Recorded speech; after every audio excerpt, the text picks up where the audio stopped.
Hermanos, nos encontramos nuevamente en este domingo 26 de septiembre, último domingo de mes, en el cual vamos a continuar con el estudio de la Epístola de Santiago, este libro del Nuevo Testamento que hemos venido escudriñando poco a poco y que estamos a punto de concluir.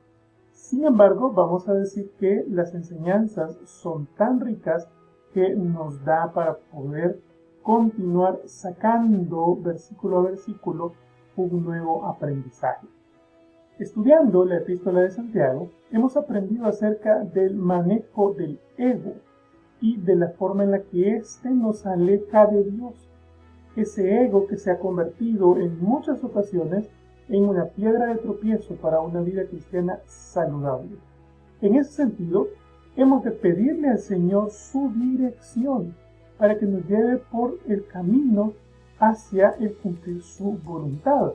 Y esto solamente puede suceder si enfocamos nuestra vida en detener ese ego, en controlar ese ego y ceder el terreno para que sea nuestro Señor quien esté dándonos la fortaleza de resistir la tentación y de encontrar justamente el objetivo que tiene para cada uno de nosotros dentro de esa voluntad buena, agradable y perfecta que siempre está para nuestra vida. Para poner en contexto la lección del día de hoy, hemos de decir que Santiago nos ha confrontado con una temática definitivamente incómoda. Es muy probable que la semana pasada usted se haya llevado un sabor de boca un tanto amargo, quizás un tanto incómodo, porque la temática que Santiago proponía era una temática que no nos gusta abordar. Y no nos gusta abordarla precisamente porque nos lleva a reflexionar acerca de nuestra propia concepción de algo tan delicado como es el dinero. Pero esa concepción del dinero deja de estar asociada a las necesidades humanas dentro de un sistema en el cual el dinero es necesario para satisfacer tales necesidades, y nos lleva a concebir ese dinero como parte de ese sistema de ego que nos gobierna. Es decir, el dinero deja de ser, según el planteamiento de Santiago, un instrumento para obtener lo que necesitamos, sino que pasa a ser un instrumento para reforzar nuestra propia concepción de nuestro propio ego. Y esto, por supuesto, según lo que Santiago nos ha enseñado, nos aleja de nuestro Señor, ya que alimenta una palabra que hemos aprendido que es bastante problemática en la relación espiritual, y es la soberbia. Hemos aprendido que esta soberbia simplemente hace que Dios nos resista, que Dios nos aleje. Por lo tanto, cuando hablamos de dinero, estamos hablando de un elemento que prácticamente nos puede dejar lejos del Señor. Y en esta ocasión vamos a avanzar un poco más, siempre en el 5º capítulo del libro de Santiago, y retomamos el último versículo que leíamos la semana pasada. Precisamente lo vamos a retomar porque nos provee de alguna información valiosa para comprender de qué estará tratando la lección del día de hoy. Tened también vosotros paciencia y afirmad vuestros corazones, porque la venida del Señor se acerca.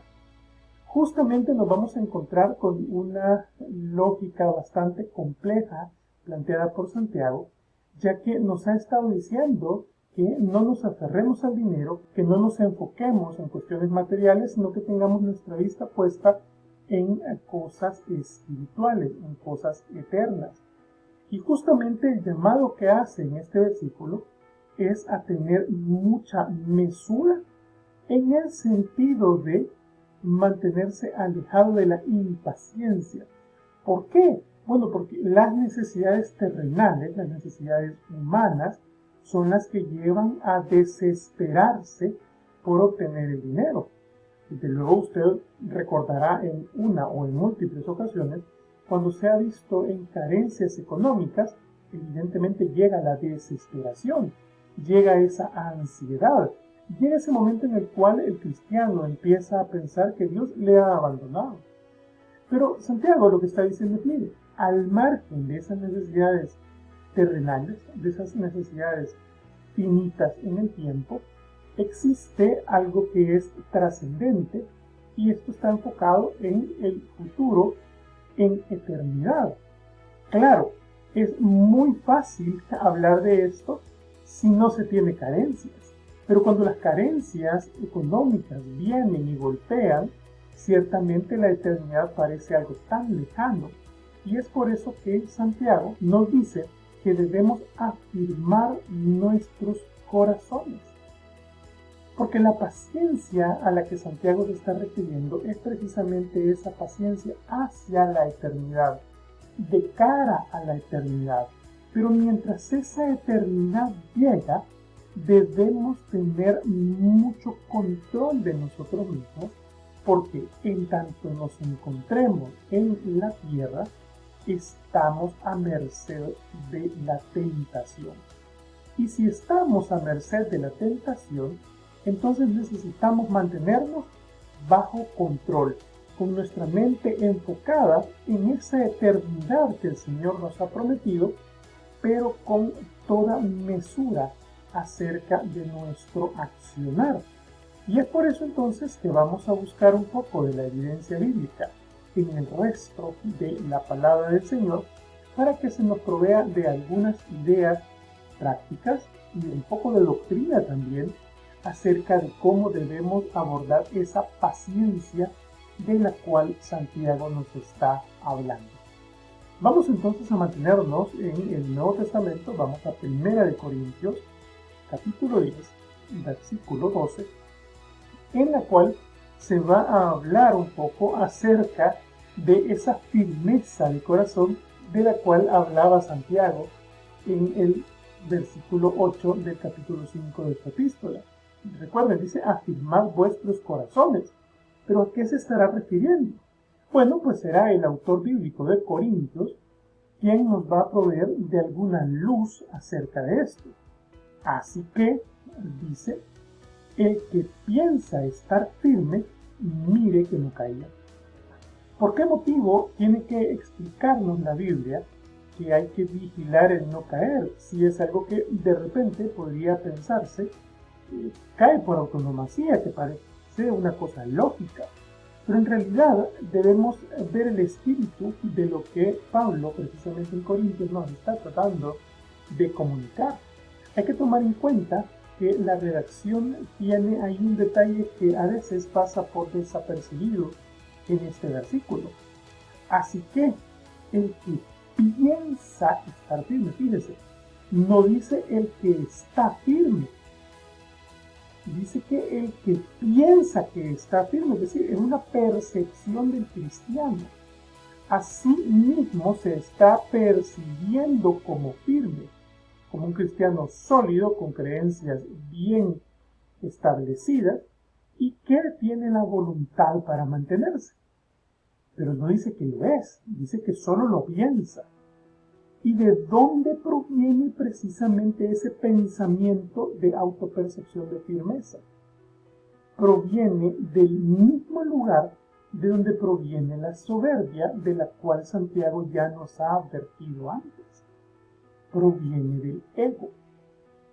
Yo creo que soy firme. Yo creo que no me va a doblegar la tentación. Yo creo que tengo la madurez espiritual para. Yo. Ese ego es precisamente el peor enemigo del cristiano, porque la soberbia, que ya estudiamos, y lo repito, me hace que Dios me resista, que me aleje de Él. Esa soberbia es la que me lleva a pensar que estoy firme, a creer que yo soy una roca espiritual. Pero Pablo nos advierte, mire que no caiga. Es decir, Pablo no va a cuestionar si usted está firme o no. Pablo lo que dice es, mire, si usted cree que está firme, bien por usted, pero mantenga su cabeza enfocada, mantenga su corazón dispuesto para mantenerse en esa firmeza que usted cree tener. Precisamente este versículo de 1 Corintios se vincula de manera muy estrecha con la enseñanza de Santiago, en tanto que cuando nos dice que afirmemos nuestros corazones hasta la venida del Señor, lo que nos está diciendo es que el ser humano necesita mantenerse vigilante. ¿Para qué? Para doblegar ese ego que tanto daño le hace y que genera la soberbia de la que tanto hemos estado conversando. Y vamos a continuar en 1 Corintios, siempre en el capítulo 10, ya que nos provee de algunas luces acerca de cómo debemos perseverar para no caer. No os ha sobrevenido ninguna tentación que no sea humana, pero fiel es Dios, que no os dejará ser tentados más de lo que podéis resistir, sino que dará también, juntamente con la tentación, la salida, para que podáis soportar. Aquí va a reforzarse la idea de que debemos despojarnos del ego del cual Santiago nos ha advertido. ¿Por qué motivo? Vea, 1 Corintios dice que, bueno, no ha habido ninguna tentación que nos venga que no sea humana. Pero ¿quién es fiel? ¿Nosotros? No. Pablo lo que nos dice es que es fiel Dios quien no nos va a dejar caer, quien nos va a proveer de las herramientas para resistir. Y aquí está el grave problema. Aquel que cree que está firme está cometiendo un error muy grave, porque está atribuyéndose a sí mismo la capacidad de resistir, cuando en realidad esa capacidad proviene del Señor. Y si no le atribuimos al Señor la capacidad nuestra para resistir, entonces estamos siendo soberbios. Y la soberbia nos aleja de Dios. Y si nos aleja de Dios, en consecuencia lo que va a suceder es que Dios no va a estar dándonos esa fortaleza porque nosotros mismos la hemos rechazado, creyendo que somos mucho más inteligentes, mucho más firmes, mucho más sólidos. Y ahí es precisamente donde vienen los verdaderos problemas. Parece ser entonces que lo que leemos en Corintios está complementando de manera muy holística los planteamientos de Santiago en torno a resistir la soberbia. Y continuamos en Santiago. Hermanos, no os quejéis unos contra otros, para que no seáis condenados. He aquí el juez está delante de la puerta. Fíjese que en este caminar, en este esperar de la segunda venida del Señor, que es al final lo que estamos esperando y a lo que nos ha mandado Santiago, a tener paciencia, pueden haber roces permanentes entre unos y otros. Y se vuelve quizás hasta normal, hasta natural, hasta esperable el que existan algunos roces, algunos malentendidos entre hermanos. Pero lo que dice es que no se quejen los unos de los otros. Porque es que si nos empezamos a quejar los unos de los otros, empezamos a crear un ambiente muy poco saludable y un ambiente que no nos va a permitir tener esa paciencia que necesitamos para que llegue esa segunda venida. Y tengamos en cuenta que la segunda venida de Cristo ha sido anunciada ya hace más de 2000 años. Es decir, la espera ha sido bastante larga. ¿Y cuándo va a suceder? Pues tampoco lo sabemos. Entonces, si nos empezamos a enturbiar el ambiente entre nosotros mismos, lo único que vamos a conseguir es que haya pecado entre nosotros porque estamos juzgando al hermano. Y de hecho nos lo dice bastante claro, para que no seáis condenados. ¿Por qué? Porque resulta que el juez está viendo. Y ese juez ya nos lo había advertido en realidad en el libro de Mateo, por ejemplo, Mateo 7:10, que nos provee de algunos elementos que tenemos que enfatizar a la hora de escudriñarnos a nosotros mismos, acerca de nuestra actitud delante del resto de nuestros hermanos. Porque con el juicio con que juzgáis, seréis juzgados. Y con la medida con la que medís, os será medido. En realidad, nuestro Señor Jesucristo ya nos había advertido un poco de esto. Y si buscamos cuidadosamente, meticulosamente en todo el Nuevo Testamento, nos vamos a dar cuenta que una de las cosas que más se reiteran es precisamente nuestra relación con nuestro prójimo, nuestra relación con nuestros hermanos. De hecho, si revisamos con cuidado, pronto salta a la vista que cada vez que se habla de no juzgar al hermano, viene aparejado el concepto de la propia condenación. Quiere decir, mi hermano, que si usted quiere que le sobrevenga una cantidad grande de culpa y de consecuencias, lo mejor que puede hacer es juzgar a su hermano.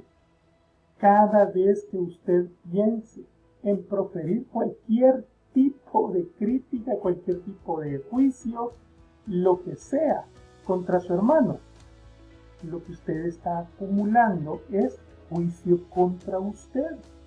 Por lo tanto, el llamado que nos hace Santiago de manera bastante vehemente es a no juzgar.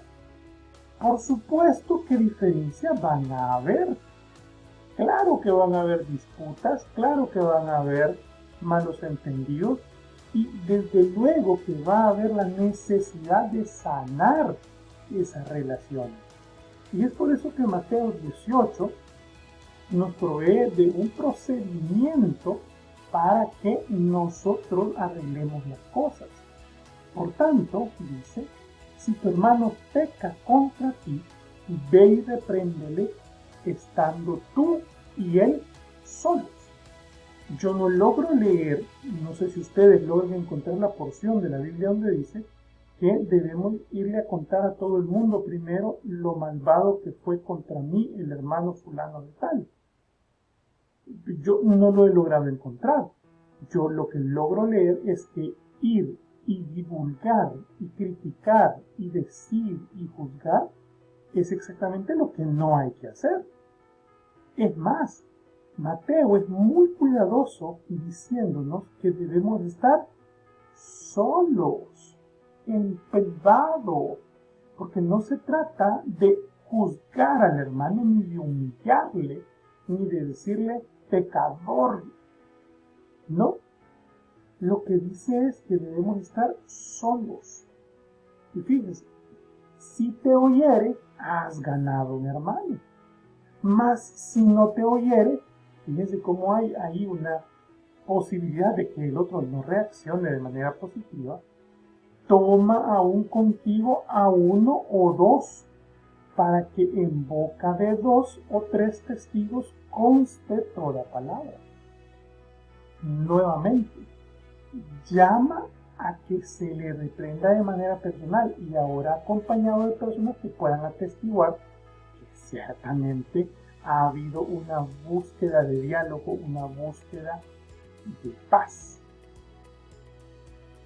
Y si no los oyere a ellos, dilo a la iglesia.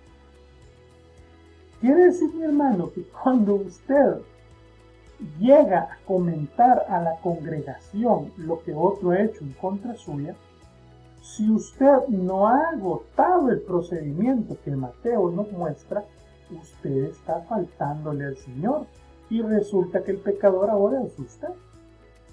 Y dice, y si no oyere la iglesia, tiene por gentil y publicano. Es decir, ya si eso no lo quiere entender, bueno, que vea qué hace. Ese ya no es problema suyo, ¿verdad? Que se arregle con el Señor. Pero fíjese que en esta espera de la que Santiago nos habla, en la que tenemos que ser pacientes y mantenernos firmes, trata con especial atención esas relaciones sanas que deben haber entre hermanos en Cristo. Y continúa Santiago, hermanos míos, tomad como ejemplo de aflicción y de paciencia a los profetas que hablaron en nombre del Señor.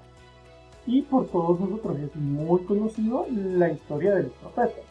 Profetas que fueron vituperados, profetas que fueron calumniados, profetas que fueron asesinados, lapidados, en fin, una cantidad de historias bíblicas que seguramente tenemos en nuestra cabeza, pero que nos hacen recordar así de manera muy puntual a todos esos profetas que vieron cómo el resto de hermanos no les creían, no escuchaban a Dios, pecaban de manera descarada a pesar de estar conociendo lo que a través de su propia profecía el Señor les revelaba.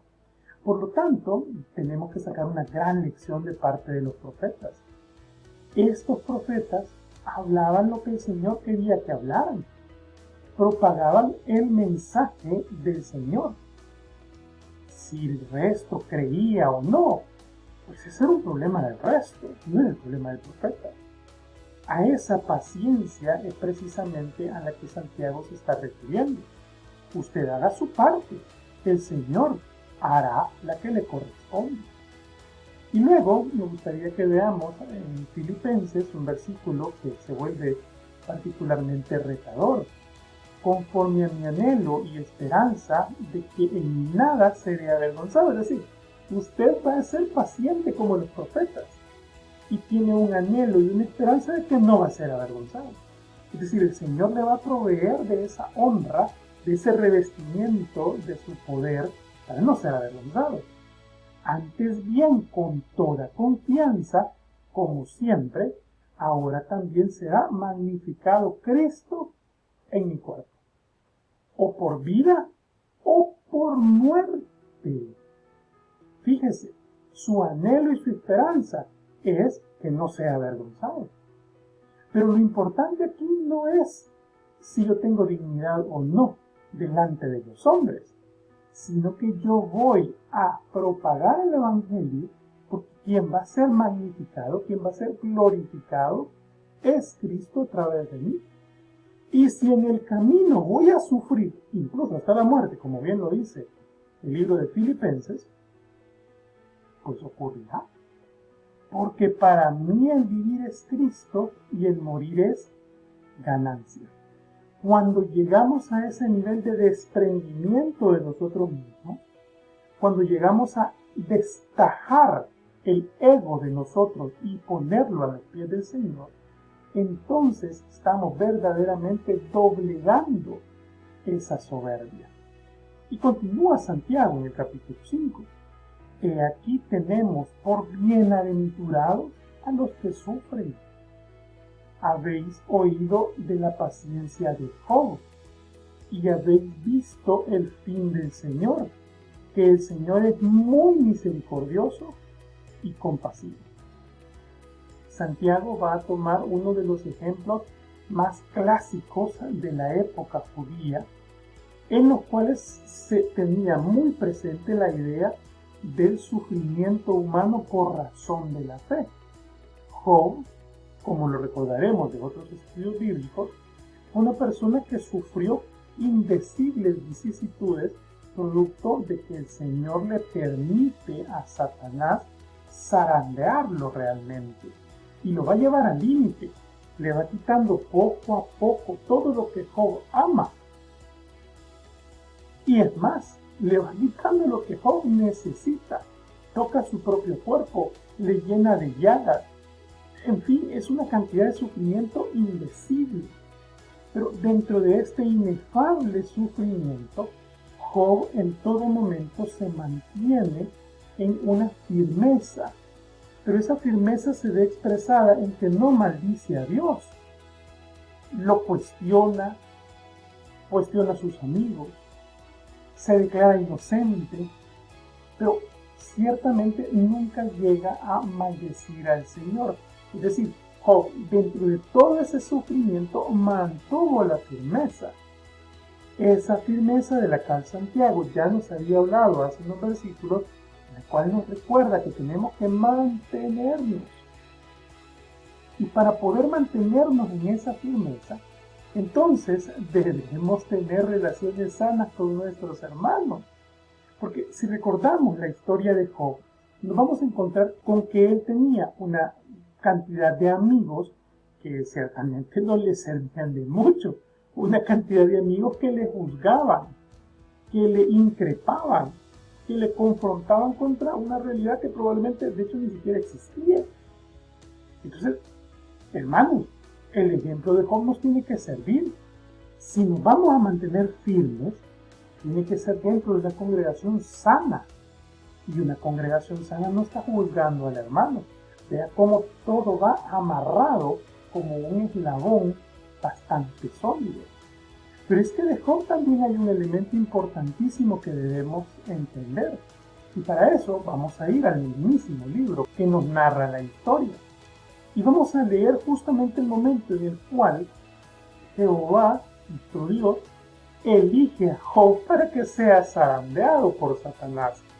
Y Jehová dijo a Satanás: ¿no has considerado a mi siervo Job, que no hay otro como él en la tierra, varón perfecto y recto, temeroso de Dios y apartado del mal? Entonces, cuando Santiago nos hace un llamado a mantenernos firmes como Job, aquí viene una pregunta que tiene que resultarnos por demás interesante. Mira, hermano, y de usted podría decirse que no hay otro como usted en la tierra, que es varón perfecto y recto, temeroso de Dios y apartado del mal. Porque es que esa es la aspiración básica a la cual estamos tratando de llegar. Porque si no estamos en el camino de ser varones perfectos, temerosos de Dios y apartados del mal, entonces cuando venga la tentación va a ser muy sencillo que nos doblegue. Claro, porque esa descripción que se hace de Job es la descripción que corresponde a un hombre que está alejado de las pasiones del ego. No es un hombre soberbio. No puede ser un hombre soberbio porque eso es incompatible con el carácter de Dios. Por lo tanto, si usted quiere resistir realmente y mantenerse firme, deberá doblegar ese ego, esa soberbia y entregarse por completo al temor de Dios. Y Santiago nos dice: pero sobre todo, hermanos míos, no juréis ni por el cielo, ni por la tierra, ni por ningún otro juramento, sino que vuestro sí sea sí y vuestro no sea no, para que no caigáis en condenación. Esto está muy relacionado a una práctica que tenían los judíos en esa época y que de hecho nosotros hemos heredado tristemente, y es que para poder hacer que la gente nos crea, tenemos que jurar por cualquier cosa, porque es que hemos dicho cualquier cantidad de promesas que no hemos cumplido y ya luego es que no se nos cree el asunto. Entonces, para que nos mantengamos firmes, fíjense, porque continuamos en esa línea de mantener firme el corazón esperando la segunda venida de Cristo, es necesario que tengamos palabra y que nuestro sí sea sí y nuestro no sea no. De hecho, Mateo ya nos había advertido sobre esto y nos daba algunas pistas nuestro Señor Jesucristo acerca de cómo es que esto funciona. Además, habéis oído que fue dicho a los antiguos: no perjurarás. Perjurar significa jurar en falso. Eso es perjurar. Jurar algo que no es cierto. Si no cumplirás así no tu juramento. Pero, fíjese, Jesús va a modificar un poco el dicho: pero yo os digo, no juréis en ninguna manera, ni por el cielo, porque es el trono de Dios, ni por la tierra, porque es el estrado de sus pies. O sea, ni aunque sea cierto usted debe jurar. Pero Jesús va a agregar en el siguiente versículo un juramento que nos deja entrever algo que es por demás grave. Dice que no jure por el cielo, que no jure por la tierra, ni por tu cabeza jurarás, ni por tu propia vida, porque no puedes hacer blanco o negro uno solo de tu cabello. Mi hermano, es que cuando Mateo nos dice que no juremos por nuestra propia vida, lo que nos está diciendo es: mire, ¿y usted dueño de qué vida es? Si la vida no le pertenece, la vida le pertenece al Señor. Y usted que anda jurando sobre usted mismo, sin ni siquiera cambiarse un tan solo cabello de su cabeza puede. Es decir, esta era la figura para decir, mire, si usted ni sabe si va a envejecer o no, no ande jurando, mi hermano. Y concluye Santiago, voy a retroceder a un capítulo anterior, y me gustaría que nos quede esto en la retina, en lugar de lo cual deberéis decir, si el Señor quiere viviremos y haremos esto o aquello. No se jacte, mi hermano, del futuro. Solo tenga en cuenta que ese futuro le pertenece al Señor y que debemos permanecer firmes esperando esa futura eternidad que solo Dios sabe cuándo va a llegar. Pero que mientras llega, los cristianos tenemos una misión que cumplir.